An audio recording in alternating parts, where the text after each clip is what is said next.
Halo teman-teman, balik lagi di channel Drakor Clips. Pada kali ini Mimin akan membahas rekap The Penthouse Season 2 episode 8. Sebelum kita mulai, buat teman-teman yang belum subscribe channel ini, bisa mencet dulu tombol subscribe-nya ya, dan jangan lupa nyalakan notifikasi loncengnya. Pada episode 8 diperlihatkan Oh Yoon Hee tiba di penthouse Chu Dante lebih awal dari waktu yang ditentukan, dan ia pun langsung menuju ruang kerja Chu Dante. Selain itu, ia menemukan ruang rahasia dan ia pun berhasil membuka pintu ruang rahasia dengan sidik jari Chu Dante yang telah diserahkan sebelumnya.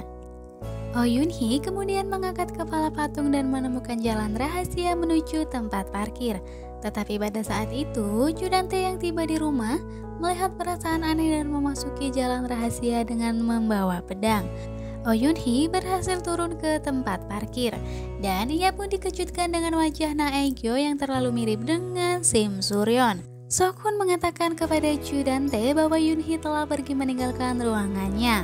Lalu ia memberitahu Yoon Hee bahwa Chu Dante sudah tidak mencarinya. Scene selanjutnya, Na Aegyo terlihat memberikan sebuah dokumen kepada Chu Dante terkait kontrak untuk properti Gangnam. Sebagai pemilik penthouse yang sesungguhnya, Na Aegyo tampak mengancam Chu Dante namanya akan hilang ketika ia mulai membuka mulutnya. Di sisi lain, Oh Yoon Hee yang masih saja menunggu dan diam-diam mengikuti Na Aegyo sempat kehilangan jejak Na Aegyo. Akan tetapi, ia sudah berdiri di depan Oh Yoon Hee. Sepertinya Na Aegyo mengetahui bahwa ada yang mengikutinya. Lantas, Oh Yoon Hee mengatakan bahwa ia adalah Sim Suryon dan masih hidup. Namun, Na Aegyo menyangkalnya dan menunjukkan kartu identitas bahwa ia adalah Na Aegyo yang sesungguhnya. Oh Yoon Hee diam-diam memasang aplikasi pelacakan di ponsel milik Na Aegyo yang terjatuh tanpa sepengetahuan Na Aegyo. Lalu Yoon Hee menelepon Logan Lee dan mengatakan bahwa ia telah menemukan keberadaan Na Aegyo dan sudah menemuinya. Sementara itu, Ha Yoon Chul terlihat memberikan surat gugatan cerai kepada Oh Yoon Hee. Yoon Chul mengatakan bahwa ia ingin balas dendam karena masih mencintai Chon So Jin dan hanya memanfaatkan Oh Yoon Hee untuk membangun bisnis. Mendengar semua itu, Oh Yoon Hee berusaha menghentikan Ha Yoon Chul dengan memperlihatkan foto kebersamaannya bersama Bayrona. Akan tetapi, Ha Yoon Chul tetap pergi meninggalkan Oh Yoon Hee seorang diri. Yoon Hee menangis dan terlihat kecewa akan perilaku Yoon Chul kepadanya. Chon So Jin kembali dikejutkan dengan datangnya ibu dan adiknya yang menyuruh So Jin untuk menyerahkan yayasan Cheong-ah kepada sang adik. Hal itu dilakukan karena So Jin telah mencemarkan nama baik Cheong-ah dan mempermalukan keluarganya. Namun, So Jin tidak akan mundur begitu saja dari jabatannya. Scene selanjutnya memperlihatkan Na Aegyo sedang berada di ruangan olahraga. Akan tetapi, tiba-tiba anak buah Chu Dante datang dan mengatakan bahwa ia tidak seharusnya berada di tempat ramai. Chu Dante khawatir akan ada yang melihat dan mengetahui keberadaannya. Dan benar saja guys, ternyata Logan Lee tampak menggunakan jaket dan tudung di kepalanya sambil diam-diam mengawasi Na Aegyo. Tak ingin diketahui Na Aegyo, Logan Lee berpura-pura sedang berolahraga tanpa melepaskan pantauannya. Di sisi lain, sekretaris pribadi Chon So Jin terlihat berlutut dan meminta maaf karena Chu Dante telah mengancam dirinya untuk mengatakan bahwa Oh Yoon Hee lah orang yang menggantikan suara Chon So Jin. Ia juga mengatakan kepada So Jin untuk tidak terlalu mempercayai apa yang dilakukan oleh Chu Dante. Kemudian, Sokhun yang sepertinya belum bisa menerima kepergian Bayrona. Lantas, ia pun pergi mengunjungi makam Bayrona dan masih saja teringat kenangannya bersama Bayrona. Mengetahui fakta bahwa Ha Yoon Chul telah meninggalkan Oh Yoon Hee, Kang Mari berusaha untuk menghibur dan menguatkan Oh Yoon Hee. Sementara itu, saat di sekolah, Ha Eun Byul terlihat dibully oleh teman-temannya karena So Jin telah memasukkan suaranya dan dilengsarkan dari jabatannya. Hal itu membuat Eun Byul murka dan membuang semua bunga yang berada di atas meja Bayrona.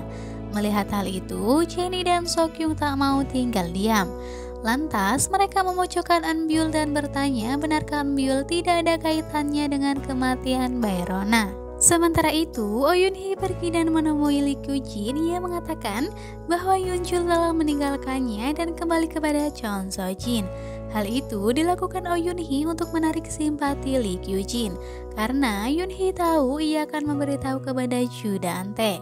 Dan benar saja guys, Kyu Jin mengatakan kepada Chu Dan-tae bahwa Yoon Chul dan Oh Yoon Hee akan bercerai. Chu Dan-tae terkejut dan bertanya mengapa demikian. Kyu Jin menjelaskan bahwa Yoon Chul dan So Jin kembali bersama. Chon So Jin masih terlihat kesal kepada Chu Dan-tae atas apa yang ia lakukan kepadanya. Ia pun tersadar bahwa Chu Dan-tae melakukan semua ini hanya ingin mendapatkan grup Jong-ah. Kemudian Ha Eun-byul datang dan mengatakan bahwa ia mulai teringat dengan insiden malam itu. Melihat tingkah Eun-byul yang aneh, So Jin panik dan langsung menghubungi Yoon Chul untuk meminta bertemu. Yoon Chul yang hendak memberikan suntikan penenang kepada Chon So Jin.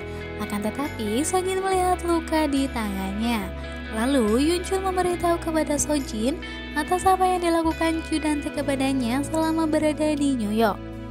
Mendengar hal itu, membuat So Jin mencari kesempatan dengan mencium Ha Yoon Chul.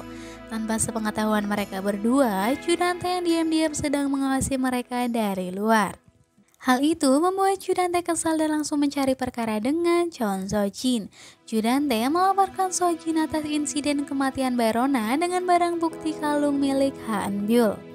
Chu Dan-tae mengancam So Jin jika ia melawannya dan tidak mau menuruti apa yang dikatakan Chu Dan-tae, maka ia tak segan akan menyakiti Ha Eun-byul.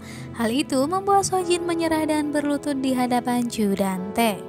Akhirnya, So Jin mengumumkan bahwa mereka akan segera menikah. Saat mereka berdua mencari gaun untuk pernikahannya, tiba-tiba So Jin berniat untuk pergi ke luar negeri.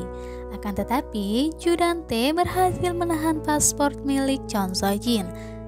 Hal itu pun membuat So Jin semakin kesal kepada Chu Dan-tae. Di sisi lain, Logan Lee dan Yoon Hee mendengarkan percakapan Aegyo dengan Dan-tae melalui aplikasi pelacakan yang sebelumnya dilakukan oleh Oh Yoon Hee. Hal itu membuat Logan dan Yoon Hee merencanakan sesuatu dan menemui Aegyo lalu membawanya pergi bersamanya.